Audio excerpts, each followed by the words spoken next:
U fotografua duke urinuar në rrugë, ja çfarë rrezikon Wayne Rooney.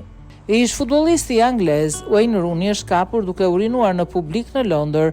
Ish kapiteni i Anglisë dhe Manchester United u pa i mbështetur pas një muri në kryeqytetin anglez ndërsa kryente nevojat personale dhe tani rrezikon një gjob prej 1200 eurosh. Nuk është era e parë që Rooney përfshihet në një situatë të tillë, por ish trajneri i Plymouth nuk u shqetësua as pasi e kuptoi se ishte filmuar në këtë moment intim. Nuk dihet ende se si do të zhvillohet kjo histori, por tashmë episodi është bërë viral në Angli. Në vitin 2013, ai u fotografua duke urinuar pranë një kazani plerash në rrugën Dalton City në Manchester. Aso kohë ishte 24 vjeç dhe asnjë dëshmitar nuk doli për ta denoncuar, duke qenë se ishte një nga futbollistët më të rëndësishëm të Anglisë.